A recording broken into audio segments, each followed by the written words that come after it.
Hi folks, I'm Alan Watt and this is Cutting Through the Matrix on August the 9th, 2015.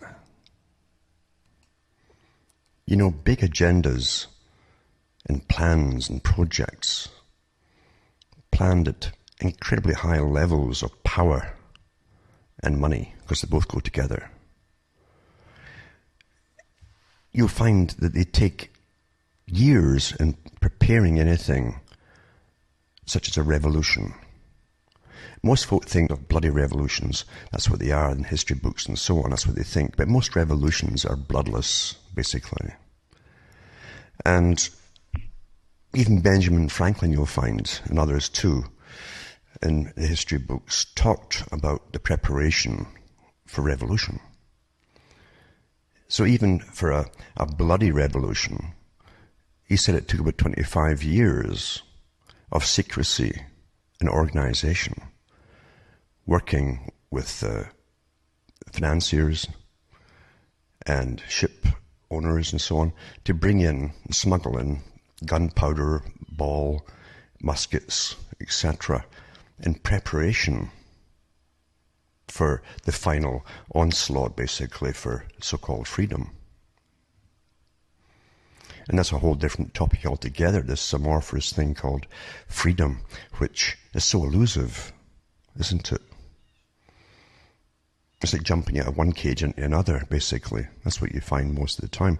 Because there are those at the top who understand power. Since they have the power, they have the histories and archives of power, going way back, probably thousands of years.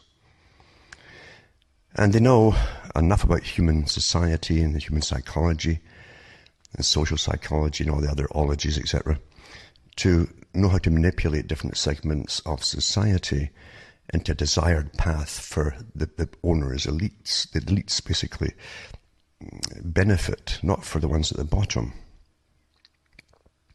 So it's well understood, this technique.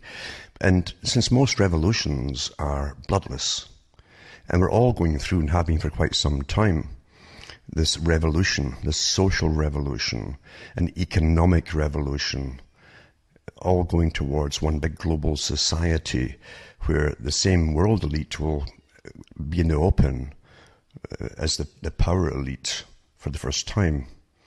They'll be in your face in it to an extent.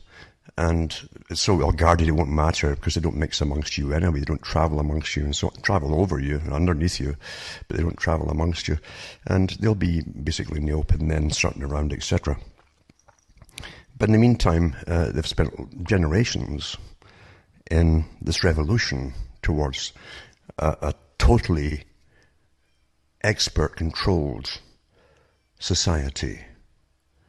That's what they claim, an expertly controlled society, by basically bringing on board all academia, the top brains in their fields, etc., and sciences of management of humans and managing our thoughts and so on. And I've often said, where do your thoughts come from? Most folk never question that concept at all. When you're young, you have a natural hypnotic state. And they have terms for all of this, of course, because there's different states of awareness. There's ones where you're on high alert. Soldiers are on high alert when they're in the field, etc. And you also have, and you should be on more high alert when you're driving, but we're all prone to go into the next stage, again, close to the hypnotic stage, which is daydreaming. We muse about things. And most of the things you muse about are from entertainment, and all the little, again, nudges, as they call them, and updates for your political correctness are embedded within what you enjoy, you see. The enjoyment part is the hook to get the nudge into you. And when you're in the kind of musing state, you can't differentiate between your updates of an agenda and your own particular thoughts on things. It goes under the radar to an extent of the sensor part of your brain. and the reasoning part of your brain, and becomes part of basically your thoughts on different topics. When those topics are mentioned, you come up and you spout this stuff off, and sometimes you wonder where it all came from. But your thoughts really, often, for a lot of people, are truly not their own. Therefore, when you're going through a big revolution, which most folk are unconscious of, or unaware of,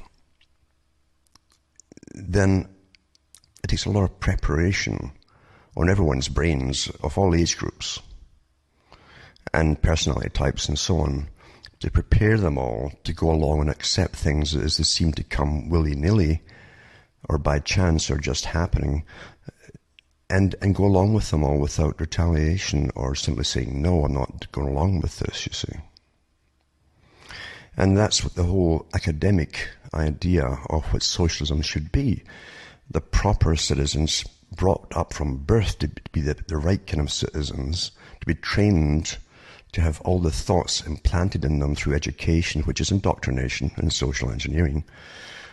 And then once they leave academia and go into trying to earn a living, etc., then they go into entertainment, mainly entertainment, and so entertainment must be crammed full of the nudges and social updates and so on for political correctness, so that they'll accept what comes along. And right now, you look at the world, and even alternate media, which again, a lot of it is completely managed, you'll find that it's all, oh my God, it's all haphazard, everything's just happening, and all wrong things are happening, and they give you emotive topics to scream about, etc.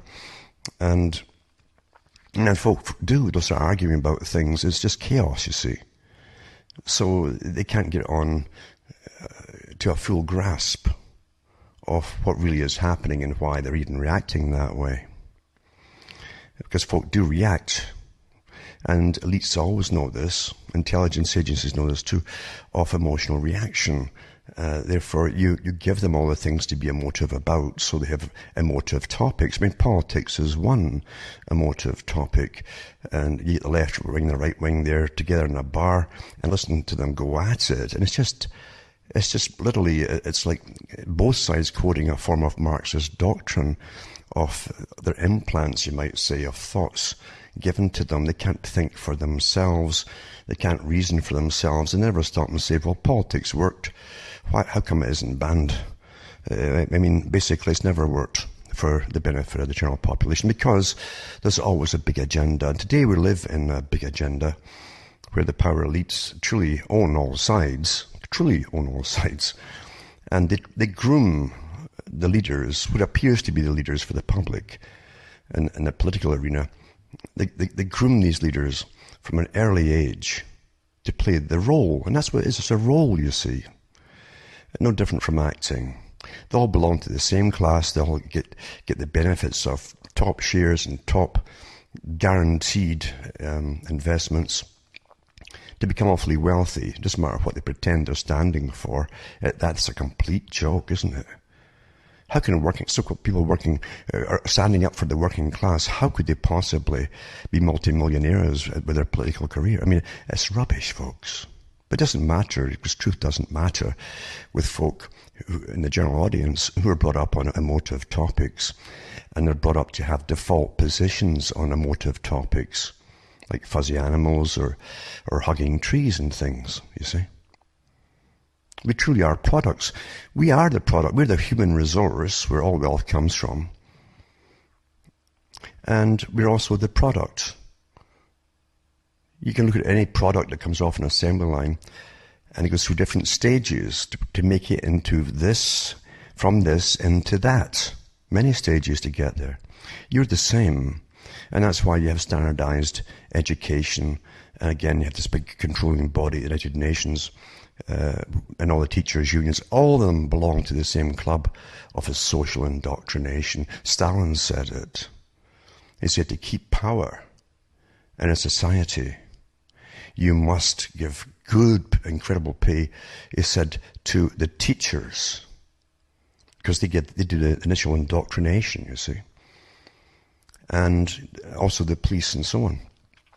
those who run the system, administrators and civil servants, things like that. And it's the same system worldwide. It was even when he said it. So it's all one big system. There are no sides to things. When they create an opposing force in a country, it's simply because it's going to speed up, through the Hegelian dialectic, speed up the process of assimilation of many little countries into one big country, one system. Once the system's there, they can simply say, okay, if you want to pretend you're a little country anymore, again, an independent, then on you go. All you're doing is pretending, because now you have a whole social system, structures and administrative structures and so on. And they all belong to the United Nations. And the UN, I've gone through the history of it before, and how it was set up by a private organization, the Royal Institute for International Affairs, Council on Foreign Relations, same organization, and how they set it up with all its institutions, all its departments, etc., as a kind of initial coordinator for world government. I won't go into it because you can go through, God knows how many talks I've given on it over the years. You can go through and find it all at cuttingthroughthematrix.com in the archive section. We've got to remember too, if you go back into the Fabian Society and the funders, not just the founders, but the funders of the Fabian Society, the top guys really were ultra right-wing, who wanted to bring in this controlled society, trained society, millions and billions of people eventually. And they wanted to be run by experts, those who should properly run the world anyway, and administrators and so on. And it was ultra far right, you see. But through careful spinning, they pretend that it's actually the left wing. It's all run by the same wing at the top. Well, there's two wings, but there's one body to the bird, right? And that's how the world's run. It's very, very simple indeed. And you can't create change without the Hegelian dialectic. If you have a system and you want to change it into the next part of even the same system with more control, you create opposition to the system that's in control. And through the bickering and fighting and so on, you have changes made. But they're planned changes. These are changes that you wanted to have in the first place. It's as simple as that. And we're so incredibly well understood, and I mean it, so incredibly well understood. And there's never been a time in history where all the top behaviorists and psychologists work for all universities, they work for all governments, all government departments, with thousands of think tanks, mainly privately owned by, again, the big international corporate moguls, who have their foundations, their front foundations, that dole out the cash to the universities and to the governments and so on. It's quite simple how it works. They own all the think tanks. And they know where it's going. They don't want a world where anything any kind of system can come to be. They don't want that. They never want that. Power people never want anything to upset their power and their control. And they want to leave everything to their children. So they are also at the pinnacle of power and control. That's the way it is with the psychopathic types at the top. If the psychopath can't get immortality himself or herself, then they can get the nearest thing to it, which is their progeny taking over and running it the same way and furthering their whole power base and keeping the name alive, basically, of the family. We have, under the Obama government, which is just the US government, which is just an elite government at the top, a secret government at the top, like Britain and in every other country. You have a kind of human brain project mapping the human brain. China's got its own one. They're all sharing information because there are no individual countries anymore, really. There's some bickering at some levels between power elites who want to make sure they get their own share for their own future and for their progeny's future. That's about it. That's about it. We don't matter. The rest of the people are just the peasants. We don't matter. And you find that they've got this term they've been using for years now called neuroscience. The kind of coordinating science between all the other sciences of psychology and behaviorism, psychiatry, etc., and pharma, drugs to do with psychiatry and psychology as well. Anything that alters the human brain or thinking in any way is involved, including how to put media across to the people, how to prepare them in school for the life, and to push the agendas that have been instilled into them in school. Schools are part of the radicalization process. They've always used universities to push it even further, always. And university, at one time, remember, university was a very elite club, because nobody could afford it except the ultra wealthy. In England, at Oxford, etc., they had special laws made for the students so they could rampage through the streets and pillage and rape and all the rest of it and get off with it. It was such an elite club. And today, with more, see, the middle class getting into university in these days, they have an agenda too to make sure that those who are going to work as the movers and shakers for the masters at the top for the system get well paid, well indoctrinated, and they're selected, often in college, they're selected for their positions serving the big system in a more powerful capacity and a more well-paid capacity as well. So don't ever think for a second that university is there to really give you an education into truth and true facts and all there is to know about any particular topic. It isn't at all. Over many years, it's become more evident. In fact, it has its own particular agendas. But they don't bother so much. They didn't used to bother so much with primary education and so on, because most of the folk at that time, it didn't only matter. They used to concentrate pretty well on the high school and then university. And then university was really where the professors were put in there to change society by indoctrinating the students. And they have no problem taking big paychecks to indoctrinate students to radicalize certain areas of society on behalf of the masters at the top again. Tonight I'm going to go through some of the very important aspects of manipulation of society, nations, power blocks, regions, call it what you want, or worlds. It's all the same techniques run by the same people. Let's take, for instance, this article here that came out a few years back. I read it on the air at the time. And it said, from Obama to Cameron, why do so many politicians want a piece of Richard Thaler? And it says that what's the big idea of Richard Thaler? The Economist, quoted by David Cameron and Barack Obama. It comes down to this: if you're not as smart as you think. Humans, he believes, are less rational and more influenced by peer pressure and suggestion than governments and economists reckon. I love how they put this stuff across rather than tell you this is a complete, absolute science of manipulation. So economist assumes people have brains like supercomputers that can solve anything, says Thaler, but human minds are more like really old Apple Macs with slow processing speeds and prone to frequent crashes. According to this view, voters are less Mr. Spock than Homer Simpson, and they could do with a bit of help. See, we need help to come to the right thoughts, you see, and ideas and conclusions. What Thaler terms a nudge to save more, eat more healthily, and do all the other things that they know they should. So there's a presumption right there that folk really should just do what they're told by their betters, and that's not what human life is.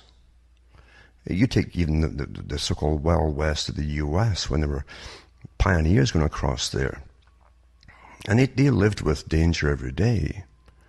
Life itself was an iffy concept, basically. But they took the chances, and they enjoyed taking chances, and some of them may have died fairly early, but it was their decisions to do so, you see. And that's what these guys at the top don't want. They want you to be a little robot, basically. Anyways, it goes on to say in this article, Cameron is so interested in the idea that in his speech last month he mentioned Thaler, his co-author Cass Sunstein, and even the fact they had a new book out called Nudge, and I've talked about that many times before. He then summed up their argument. One of the most important influences on people's behaviour is what other people do. With the right prompting, we'll change our behaviour to fit in with what we see around us. Like we're all little clones, you see. It was surely the best plug that two Chicago academics with a book about the obscure discipline of behavioural economics could hope for. There's nothing obscure about anything, folks. As I say, neuroscience is a vast science and well tested. And they don't want to scare the public by it. They want me to think it's just a kind of an idea they're toying with. It's just, but Tory interest in Thaler, and Tory is just conservative in Britain, has not stopped there. When he arrived in London last week to do some teaching, 5 senior conservatives met him for more than an hour to discuss his ideas and how they might work together. Steve Hilton, the party's head of strategy and Cameron's chief ideas man, was there, as were Director of Research James O'Shaughnessy and Oliver Letwin, Member of Parliament and head of the party's policy review. Plans are being made for a weekend retreat in which shadow ministers get together with Thaler and 2 or 3 of his associates to come up with policies. Cameron's aides named 3 areas where Thaler may be able to help: how to make it socially unacceptable for the young to carry knives, encourage people to recycle, and tackling the binge drinking and obesity. And again, most folk who read this will think, well, that's not bad, why shouldn't... This is not what they're on about, folks. This is a low-level thing, these 3 items here. The nudge agenda is starting to creep into Tory policy. Now, don't forget this whole neuroscience idea and science itself is across the board on all universities right now, and how to teach, how to put things across, how to get the right outcome out of any particular indoctrination program they're into, you see, to get the right effect on the students so they come out with the right ideas and the right emotions, because there's always emotions, don't forget that, associated with ideas in education. And that's where they become radicalized and so on, and they'll push throughout their life to push the next part of the agenda, never knowing that it was someone else's idea for a different purpose altogether, a different outcome. Anyway, to talk about Thaler's new book, Cameron proposed that households should be told at the bottom of their gas and electricity bills whether they were using more energy than their neighbours or less. They've even talked, in fact, about websites for local areas where they'll print them up for folk to see what your neighbour is using, and then you can shame them for using too much, you see.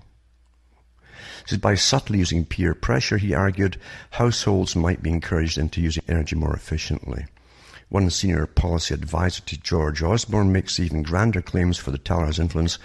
Behavioural economics might be our equivalent of Gordon Brown's neoclassical endogenous growth theory. The reference to the philosophy espoused by Brown early in his tenure as Chancellor is a joke, but the suggestion that the Tories are taking behavioural economics seriously is not. Other gurus are cited by the group that could form the next government. Chief among them is Robert Cialdini, an American academic psychologist who covers much the same ground. It could be Cialdini or Cialdini, it's up to you. But is especially interested in how governments persuade people. Cialdini in regular contact with Conservative Central Office and is likely to be brought over by the party soon to be addressed, or to address Tory councils. If he follows them through, Cameron may find the ideas of Thaler and Cialdini take him on a rather big detour from the political road the Tories usually take. Under Margaret Thatcher and John Major, the party proclaimed markets as king and choice as good. That is not the lesson Thaler wants to convey. In his view, people make bad choices quite often. See, understand, this is a complete elitist idea, you see. choices they both should and do not really want to make, such as scoffing that entire tube of Pringles and unfettered markets don't help. As economists' philosophies go, this is hardly true blue. Thaler and his fellow behavioural economists also raise interesting questions about how far the arm of government should extend. It's expected that politicians intervene where an individual may pose harm to others. That is why driving is so heavily regulated. Rather more unusual for the government is to step in where an individual is harming no one but himself or herself. Should the powers that be really scheme about how we get rid of our rubbish? There's something worryingly illiberal about all this nudge stuff, says Danny Alexander, Liberal Democrat MP, who is also coordinating his party's manifesto. If governments wanting to change their behaviour don't need to explain what they're trying to do, how they're trying to do it, or what outcome they're after, then they're ignoring what voters want. And believe you me, this party guy will be exactly the same. He doesn't want his voters to know where he's going, because they're all the same. They're all in the same agenda, in one system. If they're in one system, they've got to be in the same agenda. You understand that? One way Thaler ducks the political argument is by describing nudge as beyond left and right. It uses right-wing means to achieve progressive ends. This may be the first time an academic has ever tried the politician's trick of triangulation, but Thaler and Sunstein have the affiliations to prove it. In the US, it is Obama and the Democrats that consult him. There's no difference. Sunstein has been friends with Obama since the 1990s, when both were law professors at the University of Chicago, while Thaler met the presidential hopeful when he was in the Illinois race for the Senate in 2004. Back then, Obama was, as he said, the skinny guy with a funny name, and nobody, including me, had heard of him. But I was just blown away, and for the first time in my life wrote a check to a politician, says Thaler. And I wonder who his bosses were that gave him the money to put the check to Obama in the first place, because they're all in it together, you know. He says that he talks a lot to Obama's camp, especially the chief economics advisor, Austin Goolsbee. We gave Goolsbee the book when it was still in proof. He read the whole thing and just lifted some parts. The Democratic proposals on automatically enrolling workers into pension schemes is classical nudge. The policy leaves it up to the employees to leave their pension schemes if they insist, but it bets that inertia means most won't lift a finger either way. By leaving people the option of making bad choices, Thaler and his cohort can deny the charge that they want to the return of the nanny state. Their vision could be described as the au-pair state, a more informal, less heavy-handed, but still ever so slightly intrusive creature. And it goes on and on and on. But the fact is, you understand, this is not a new thing. They've been doing this for a long time, using nudges and more direct forms of basic indoctrination in schools. And by indoctrination is always goes along according to an agenda. It's not a willy-nilly thing. It's definitely an agenda. You know, they want you all to come out from a class with the same opinion on this topic that they've been indoctrinating you into. And it's easy to do by simply the manipulation of data and the omission of a lot of other data that would counter the impression you want to leave. It's quite a simple thing, you understand. And then there's this article here, and by Cass Sunstein, it says, there's a backlash against nudging, but it was never meant to solve every problem, it says. And it says the human brain is a miraculous thing, but as behavioral economists have demonstrated, it sometimes leads us in unfortunate, even self-destructive directions. We procrastinate, we suffer from self-control problems, we can be unrealistically optimistic, our attention is limited, and we might not see important features of social situations. As a result, we can lose a lot of money. We might even lose our lives. Well, we're always losing money because even if you save it, it's getting devalued all the time, and it has been for centuries. You know, that's how it works. It says, armed with these findings, both private and public institutions have been exploring the potential of nudges, approaches that steer people towards certain outcomes while also allowing them to go their own way. The whole idea, by the way, is to make sure by the proper nudging, indoctrination, and so on, that you're not going to go your own way. That's the point of it. So a GPS is a classical example of a nudge. So are disclosure requirements, warnings, email reminders, statements about social norms. Who gives you the social norms, folks?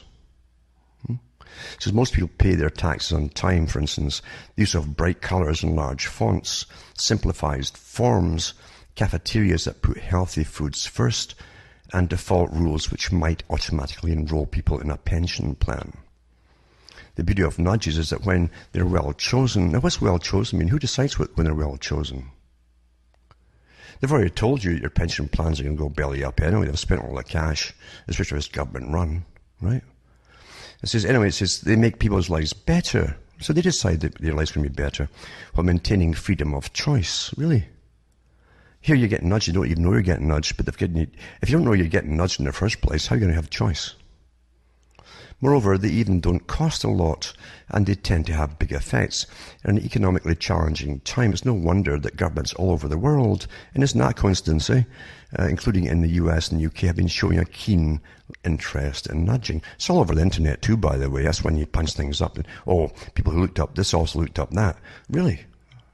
Well, the other that's are meant to make you go along with what they see is, again, the idea that people go along with the herd. And the bigger the number in the herd, the more they'll go along with it. Inevitably, we have been seeing a backlash. Some people object that nudges are a form of unacceptable paternalism.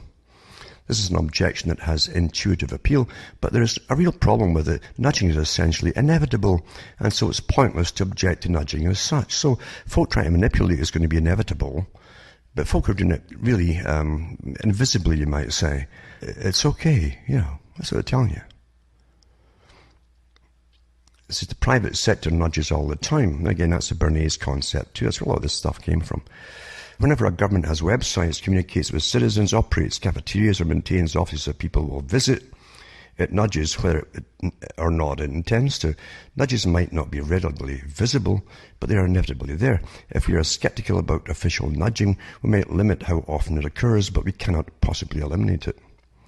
Other skeptics come from the opposite direction, contending that in light of what we know about human errors, we should be focusing on mandates and bans.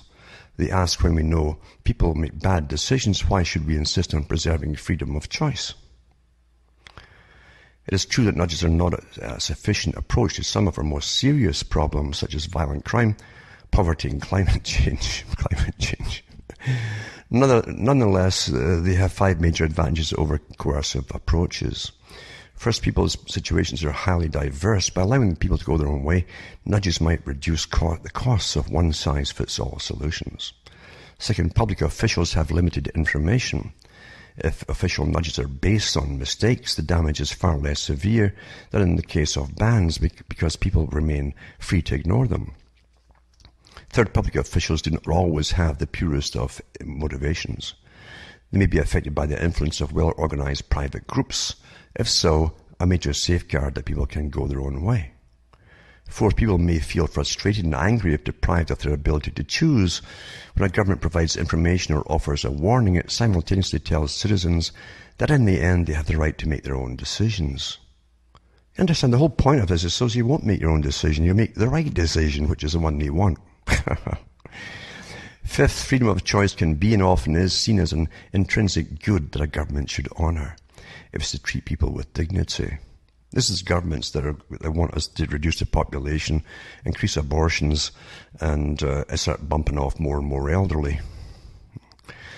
This is not a point about the subjective experience of frustration and anger. It's a matter of respect. Well, they really respect us. Have you noticed that governments, how much governments really respect you? Eh?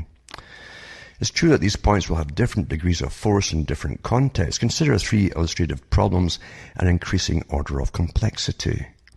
Number 1, suppose an institution is spending a lot of money on paper. A small nudge, a double-sided default on printers, will produce significant savings. The institution might well select that default on the grounds it will cut costs and help the environment in the process. Now suppose that some administrators ask whether double-sided printing should be made compulsory. Their answer is plain. For many people, single-sided printing is best. A mandate would be hard to justify. Actually, the big corporations and so on, they make the paper, would be lobbying the government to use more paper. I mean, to understand, they even give you ridiculous examples. Because of inertia, many employees fail to sign up for pension plans. No wonder. We've been told that they're worth nothing. Research show, and mind you, they've used all the money and made fortunes out of the investments abroad and loans, etc., with massive interest rates. Research shows that automatic enrollment greatly increases participation rates, and thus people's savings, while also preserving freedom of choice. Unfortunately, there's a potential problem here, which is that the default contribution rate is lower than what employees would choose, say 3%. Then the result of automatic enrollment might be to decrease savings because their default rate turns out to be sticky. This is an ironic result for those who want to use nudges to increase people's welfare during retirement. You can't win with a money game because you don't run it. You don't own it. The guys at the top own it and manipulate it all. The natural response is not to abandon nudges, but to choose a better default. And the default is your default position of your indoctrination. That's why you can blush if everybody talks about the gay lifestyle or anything like that, because you've been indoctrinated to feel embarrassed if you have a subconscious or unconscious or whatever you want to call it, objection to anything, or even fear, or maybe even loathing or whatever, you see. Give you a default position. On any topic, one possibility is automatic escalation, which increases saving rates each year until the employee hits a predetermined maximum. Another possibility is to select a higher default contribution. No one denies that nudges can go wrong. If they do, the challenge is to get them right. So constant trial and error as they indoctrinate you, you see. Motor vehicles emit pollution. Many economists think that a corrective tax is the best response to ensure that drivers pay the social costs of their activity. Another racket. Nudgers would add that at the time of purchase, consumers might not pay enough attention to the costs of driving a car. An obvious nudge would be to develop a clear, simple fuel economy label. It's a good idea, but would such a label prove effective? Maybe some or many consumers would ignore it. If so, we might have a behaviourally informed argument for strong fuel economy standards. That argument would emphasize two kinds of consumer savings from such standards, such as money and time. In the US, the vast majority of the benefits from recent fuel economy standards have come from those savings. If the benefits of those standards greatly exceeds the costs, and they appear to do so, then they deserve widespread support. And they give you rubbish examples, folks. But basically, anyway, all they ever do is give you penalties on things. Yeah, punitive penalties. That's what they really do, don't they? But that's one other article. To try to make it kind of a light-hearted idea. Like, it's all suggestions, you understand? No, this has been implemented across the board for years, as I say, through all your education it is. And so you come out of school indoctrinated into what is going to change in your lifetime, and you don't even know it, but you've already got the opinions instilled into you, you see. So you'll say, that's okay, I don't mind that. And that's how they indoctrinate you, folks. It's not a light-hearted thing at all, you see. And now I'll go into another one here. Nudging news producers, because you understand I've mentioned quite many times actually about how news is changing and how you're all being nudged or trained, carefully trained, that you're not really getting news anymore. You're getting trivia and garbage, and entertainment as news. And the idea in this big socialistic enterprise of running the world, this new world, you see, is to make you not participate, again through lots of nudges and indoctrination, in the big affairs of life, and to leave all the big decisions to these special folk above you, who just happen to be there, and you will accept that they just happen to be there by a natural law of some kind. And you just stay at the bottom, do what you're told, and play at the things you're told to play at, you see. That's the world they want. And when that's uniform, and you're all playing at what you're supposed to play at, then you are the good citizen. Your stamp, you got a quality approval stamp on you. You're not a thinker. You're safe, you see, because you are the product. So news has completely changed, and this last few months has been a complete show of how it's changed.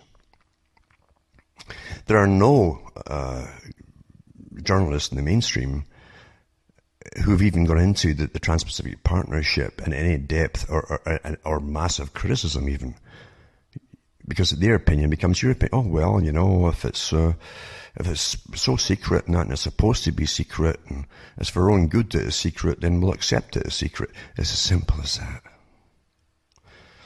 Now, nudging and all this stuff, this basically neuroscience, it's all to do with neuroscience and behaviorism. This is nudging news producers and consumers towards more thoughtful, less polarized discourse. And this is at a time of extraordinary domestic and international policy challenges. Americans need high-quality news. Readers and viewers must decipher the policy options the country faces and the manner in which various decisions affect them personally. Well, how can you make decisions on things when it's all secret now? It's either secret for reasons of national security or international allied security, or it's private corporate security. It is often not readily apparent how to assess complicated policy choices and what the best steps are for moving forward. Having poor quality news coverage is especially problematic when the political process is sharply polarized. Also has been documented by political scientists Tom Mann and Norman Ornstein, the United States has a Congress today where the most conservative Democrat is to the left of the most moderate Republican. There are many reasons for this spike in polarization, but there is little doubt that the news media amplify and exacerbate social and political divisions. Well, they do play that game for sure, because there's no division. Too often journalists follow a Noah's Ark approach to coverage in which a strong liberal is paired with a vocal conservative in an ideological food fight. The result is polarization of discourse and false equivalence in reporting. This lack of nuanced analysis confuses viewers and makes it difficult for them to sort out the contrasting facts and opinions. People get the sense that there are only two policy options and that there are few graduations or complexities in the positions that are reported. This is in this paper, West and Stone reviewed challenges facing the news media in an age of political polarization. This includes hyper-competitiveness in news coverage, a dramatic decline in local journalism and resulting nationalization of the news, and the personalization of coverage. After discussing these problems and how they harm current reporting, they present several ideas for nudging news producers and consumers towards more thoughtful and less polarizing responses. And they give you the recommendations, such as journalists should go beyond the Noah's Ark reporting to strive for more diversity. They should include a broader range of sources and add links to outside organizations that provide more in-depth coverage. News consumers should be nudged by web portals and search engines to choose in-depth materials as opposed to the most popular items being read. Social media needs to incorporate broader means of reader reaction in their platforms. Funders should endow investigative journalists to protect them from outside pressures. Media organizations should consider partnerships with universities. These are the guys who drive it all. And non-profit organizations, I guess who funds them all, and leverage their expertise. And citizens should utilize multi-channel viewing as a way to escape a false sense of balance and in order to hear more complete perspectives. And I'll put these links up tonight. Now, the thing is, understand this is really across the board in everything. Entertainment, indoctrination through education, etc., etc. You have no idea how complete this is. You have no idea at all. Now, I'm also going to talk about this, for instance, because all things come from the universities. Universities, remember, create they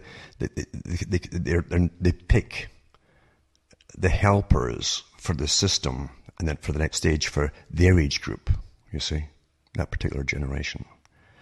And so they're very careful in selecting and watching and studying students. There's more studying done on the students than there is on what they teach the students. Here's an article here, and it's from MIT. Global Dimensions of Digital Activism. And it says, many articles and books have been written debating the validity of the Facebook revolution. Those who see social media as a key factor in spreading the ideas of activism and protest cite Clay Shirky's Here Comes Everybody and Howard Rheingold's Smart Mobs, which document the ways in which peer-to-peer communications networks have mobilized large ad hoc groups. For example, international media coverage of the Arab Spring focused heavily on the role social media may have played in mobilizing participation in street protests. Now, you've got all the intelligence agencies involved in these things too, remember. Reviewing a memoir by Egyptian activist Wael Ghonim, the New York Times titled an article, How an Egyptian Revolution Began on Facebook, tracing the Tahrir Square protests of the Facebook group. Ghonim started to protest the brutal killing by police of Khalid Said.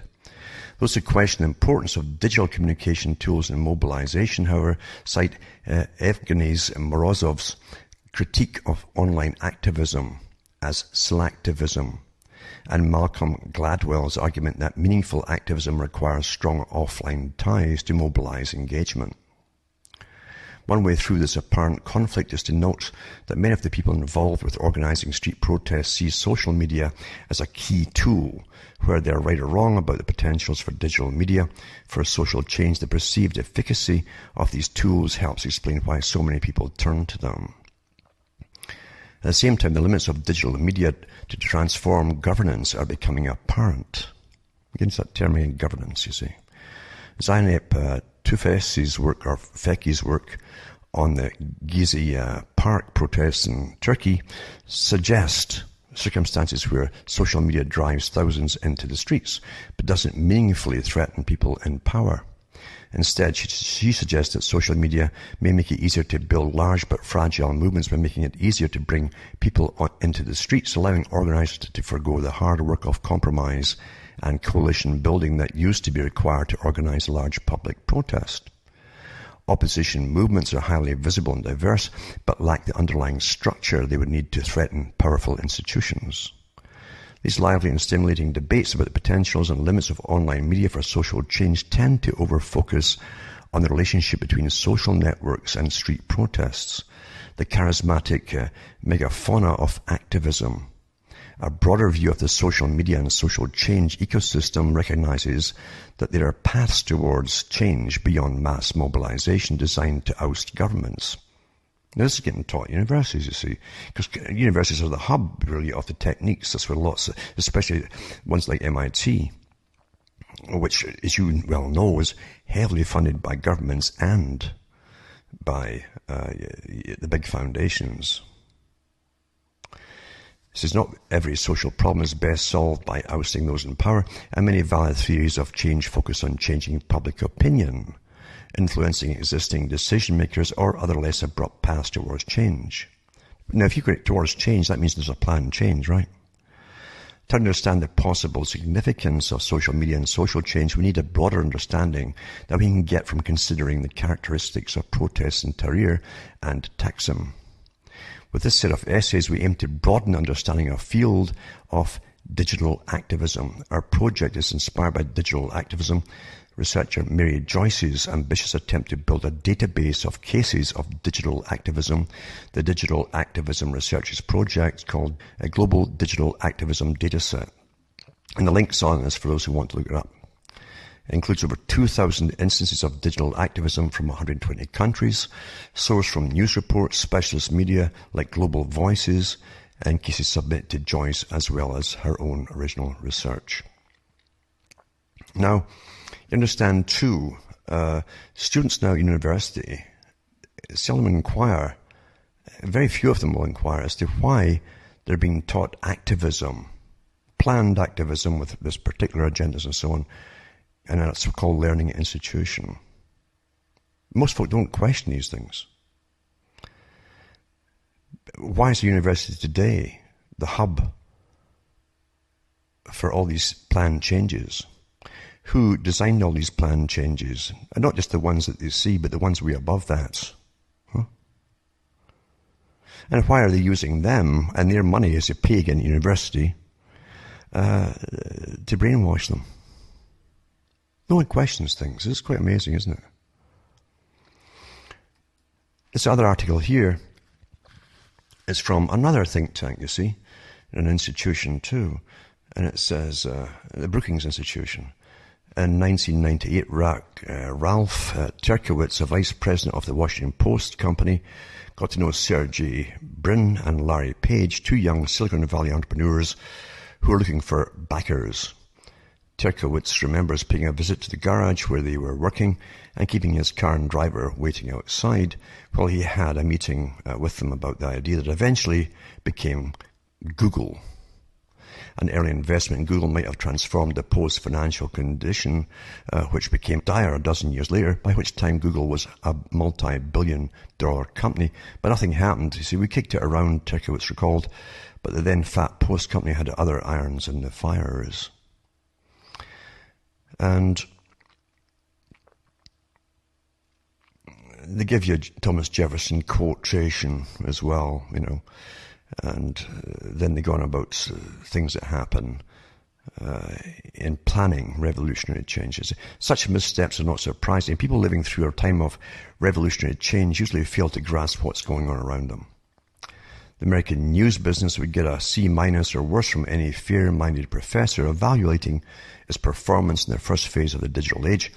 Big, slow-moving organizations steeped in the traditional ways of doing business could not accurately foresee the next stages of technological whirlwind. And that's rubbish too, because believe you me, all the intelligence agencies were way ahead of all this stuff. And let's not forget who used the internet long before the public got the use of it. Don't forget that for a second. It says, obviously new technologies are radically altering the ways in which we learn, teach, communicate, and are entertained. It's impossible to know today where these upheavals may lead, but that's nonsense too, but where they may take us matters profoundly.